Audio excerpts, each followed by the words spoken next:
Então vejamos esse exemplo. Leia comigo. No gráfico, a curva 1, cadê a curva 1? Está aqui, representa o resfriamento de um bloco de metal a partir de 180 graus. E a curva 2, cadê a curva 2? Está aqui, representa, cadê, onde? O aquecimento de uma certa quantidade de um líquido a partir de 0 graus, ambos em função do calor cedido ou recebido no processo. Se colocarmos no recipiente termicamente isolado a mesma quantidade, deixa eu marcar isso aqui, a mesma quantidade daquele líquido a 20 graus e o bloco a 100 graus, a temperatura de equilíbrio do sistema será de aproximadamente quanto? Pois bem, esse problema na verdade ele tem duas camadas. Primeiro, que esse gráfico não fala a respeito da situação de equilíbrio térmico, ele fala a respeito do funcionamento térmico dos dois corpos. Então a primeira coisa que nós vamos fazer aqui, deixa eu marcar aqui com uma outra cor de caneta, é identificar uma característica térmica desses dois corpos. Essa característica térmica pode ser a sua capacidade térmica ou o seu calor específico. Como a gente não tem informação da massa desses corpos, então a gente vai achar a capacidade térmica. E para isso, é bom a gente lembrar que a capacidade térmica é a razão entre o calor e a variação de temperatura correspondente, ok?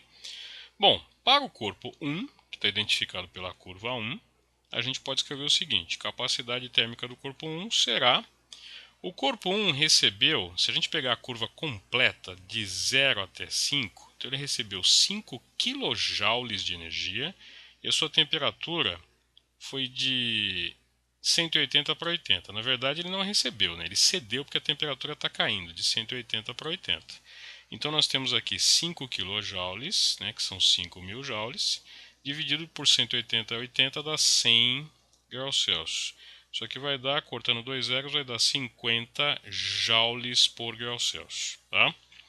Se nós pegarmos agora o corpo 2, identificado pela curva 2, a capacidade do corpo 2 pode ser calculada assim. O corpo 2 ele tem aqui de 0 até 9, se a gente pegar a curva completa, e uma subida de temperatura de 0 a 60. Então o corpo 2 recebeu realmente energia. Então nós temos aqui 9 kJ, ou seja, 9.000 joules, dividido por 60 graus Celsius de variação de temperatura. Isso aqui vai dar 900 por 6, vai dar 150 joules por grau Celsius. Agora que nós conhecemos termicamente os dois corpos, a gente pode trabalhar com a ideia do equilíbrio térmico. E o sistema é termicamente isolado e não foi falado nada a respeito do calorímetro. Portanto, no nosso segundo passo de resolução, a gente pode escrever o seguinte: o calor cedido pelo corpo 1, que é o corpo que esfria, mais o calor recebido pelo corpo 2, que é o corpo que aquece, é igual a zero. E esse calor pode ser escrito o quê? C vezes ΔT. Então a capacidade térmica do corpo 1, vezes a variação de temperatura do corpo 1, mais a capacidade térmica do corpo 2, vezes a variação de temperatura do corpo 2, isso é igual a zero.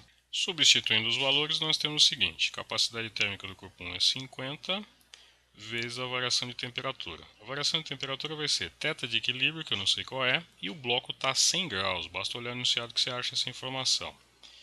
Mais a capacidade térmica do corpo 2, que é de 150, vezes a variação de temperatura do corpo 2, que é de θ, que é a final, que é a mesma do bloco e do líquido, equilíbrio térmico, menos o líquido começa em 20 graus, basta olhar no enunciado que você encontra isso, e essa soma toda tem que dar zero. Fazendo essas contas, você vai chegar a θ igual a 40 graus Celsius como temperatura de equilíbrio, e isso leva a gente à alternativa C para essa questão. Tá? Esse exemplo aqui diz o seguinte: em um calorímetro de capacidade térmica 40 calorias por grau Celsius, portanto o calorímetro participa das trocas de calor, contém 200 gramas de água a 25 graus. A gente considera, para efeito de cálculo, que o calorímetro e a água estão em equilíbrio térmico, tá? É padrão isso. São colocados 100 gramas de gelo a menos 10 graus Celsius. Atingido o equilíbrio térmico, a temperatura final em graus Celsius será de quanto? Bom, além de a gente não saber qual é a temperatura de equilíbrio, se você olhar as alternativas, você vai perceber que é mais sofisticado.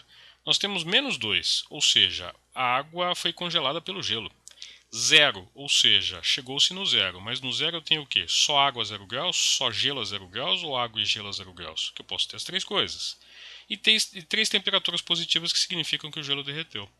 Esse tipo de exercício é mais sofisticado, então a gente pode trabalhar a partir de uma hipótese. Sugiro que você comece por aqui. E qual é a hipótese que eu vou sugerir para você? Bom, a água é o elemento quente junto com o calorímetro.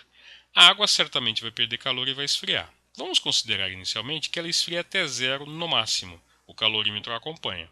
Então, nesse caso, a gente vai considerar o seguinte: hipótese água e calorímetro, tá? Eu vou escrever aqui calorímetro. esfriam de 25 graus a 0 graus. E vamos calcular a quantidade de calor cedida por esses dois corpos.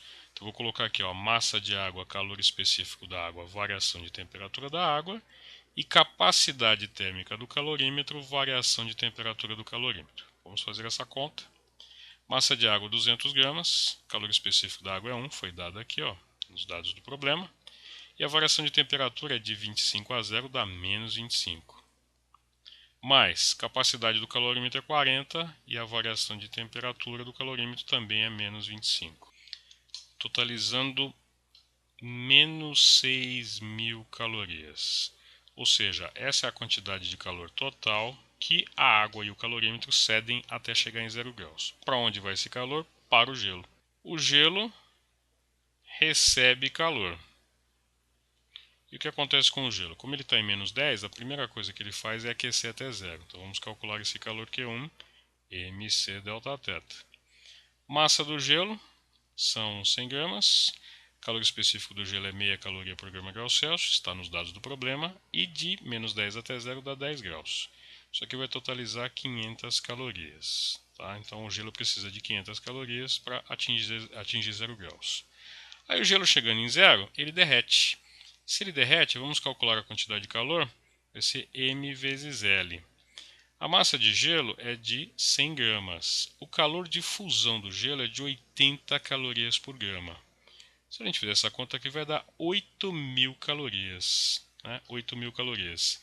Ou seja, para aquecer o gelo até 0 eu preciso de 500 calorias. Para derreter todo o gelo eu preciso de 8.000 calorias. Então eu preciso, para derreter todo o gelo, de 8.500 calorias. Só que eu só tenho 6.000. Se eu só tenho 6.000, 6.000 certamente é suficiente para aquecer o gelo até 0, porque eu preciso só de 500. Mas eu não tenho as outras 7.500 calorias. As 7.500 não, né? As outras 8.000 calorias para derreter todo o gelo. Se eu gastar 500 calorias desse calor para aquecer o gelo até 0, vão sobrar 5.500 calorias para derreter parte do gelo, porque eu não consigo derreter o gelo todo. Portanto, nós temos um terceiro cálculo a fazer, que é o seguinte. Quanto de calor sobrou para derreter o gelo? 5.500 calorias. Qual é a massa do gelo derretido? Não sei. Vezes 80, eu consigo achar a massa de gelo derretido, que será, fazendo essa conta, dá 68,75 gramas de gelo derretido. Portanto, no final do processo, olha só o que nós temos aqui. A gente vai ter aqui o calorímetro. E aqui a gente tem o que? A gente tem uma certa porção de água e a gente tem ainda uma porção de gelo.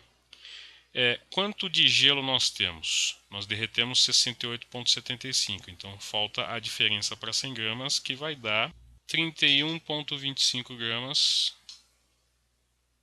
de gelo a 0 graus não derretido.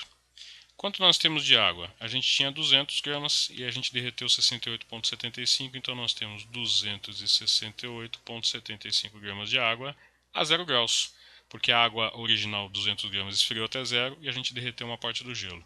E o calorímetro também está a 0 graus. Portanto, o nosso sistema está totalmente em 0 graus.